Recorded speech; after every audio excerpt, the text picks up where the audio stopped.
Bahujan Samajwadi party में बड़ा बदलाव हुआ है। बसपा चीफ मायावती ने अपने भतीजे और पार्टी के राष्ट्रीय समन्वय आकाश आनंद के ससुर अशोक सिद्धार्थ को पार्टी से बाहर का रास्ता दिखा दिया है।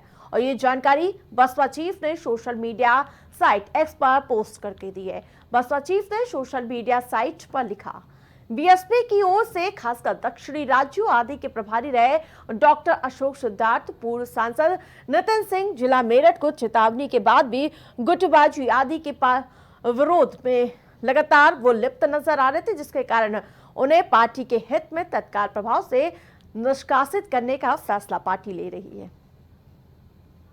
तो बसपा का बड़ा एक्शन देखने को मिल रहा है।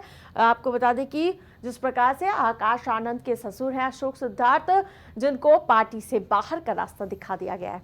एक तरफ बसपा अपना जनाधार खोती जा रही है, उन सबके बीच जो पार्टी में लोग हैं वो कहीं ना कहीं पार्टी की गतिविधियों को खराब कर रहा था। यही वजह है उन्हें बाहर का रास्ता दिखा दिया गया।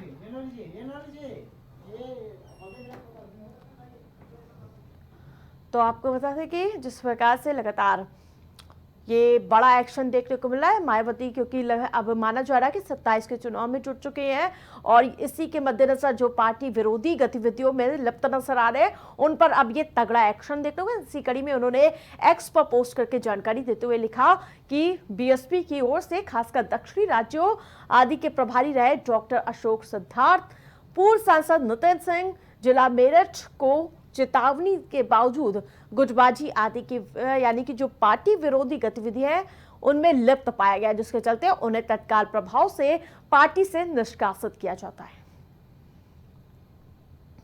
और ज्यादा अपडेट के साथ सहयोगी शहबाज हमारे साथ जुड़ चुके हैं। शहबाज, एक तरफ पहले ही बसपा अपना जनाधार खोती हुई नजर आ रही है, दूसरी ओर ये एक्शन होना, वही उन्हीं की पार्टी के लोग भी अब कहीं ना कहीं छिन्न भिन्न होते हुए नजर आ रहे हैं और बड़ा एक्शन।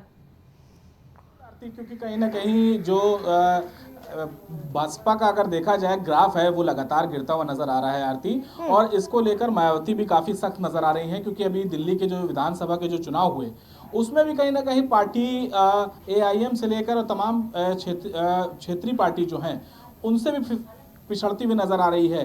और इससे पहले भी कई जगह चुनाव हुए जहां पर मायावती ने हरियाणा में जो चुनाव लड़ा था, हालांकि वो चुनाव जो था वो चौटाला से गठबंधन करके उन्होंने लड़ा था, लेकिन हरियाणा के चुनाव में भी बसपा का बहुत बुरा हाल रहा था। और अलग अलग राज्यों में लगातार गिरते ग्राफ के बाद ही मायावती ने फैसला लिया था कि वो दिल्ली विधानसभा सीट पर अकेले चुनाव लड़ेंगी।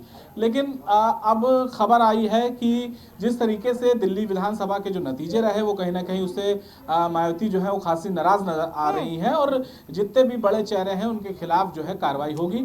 और ऐसे में जो आकाश आनंद के जो ससुर हैं उनके खिलाफ जो है कार्रवाई करते हुए उनको पार्टी से निलंबित कर दिया गया। बिल्कुल शहबाज, जिस प्रकार से अभी आपने देखा था हाल में 10 सीटों पर उपचुनाव होते हैं, पहले तो वो सम्मिलित होती है, बाद में जो मिल्कीपुर सीट होती है वो अपने आप को पहले किनारे कर लेती हैं। लेकिन क्या 27 के चुनाव से पहले अंदर भीतर घात का शिकार न हो जाए बसपा, ये भी बड़ा सवाल है।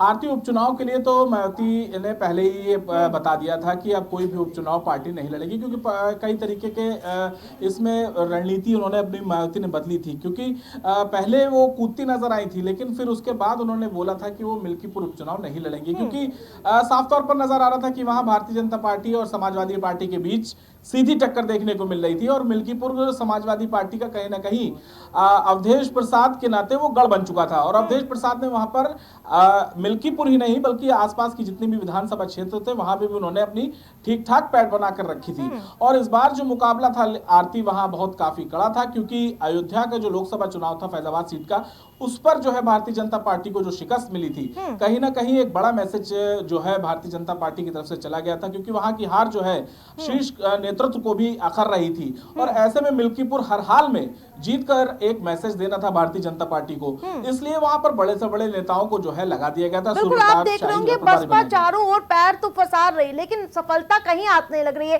और अब चुनौती ये बन चुकी है कि 27 में वो एक को सीट जीत पाएंगी कि नहीं। हाँ बिल्कुल, क्योंकि विधानसभा खासकर यूपी जहां पर मायावती का कभी गढ़ रहता था, क्योंकि यहीं से ही सियासत जो है वो शुरुआत हुई थी और उसके बाद अलग अलग राज्यों में मायावती जो है गई थी, अलग अलग राज्यों में उन्होंने चुनाव लड़ा था। लेकिन अब देखा ये जा रहा है कि कहीं ना कहीं यूपी विधानसभा क्षेत्र में भी उनका हाल जो है वो काफी बुरा होता चला जा रहा है और सिलसिलेवार देखा जा रहा है कि उनके जो वोट परसेंट है और जो उनके कोर वोटर्स हैं वो कहीं ना कहीं भारतीय बिल्कुल जनता पार्टी मंथन की की तरफ बात छिड़कते है। नजर आए थे। बिल्कुल, आप नजर बनाए रखें। तमाम अपडेट के लिए धन्यवाद आपका।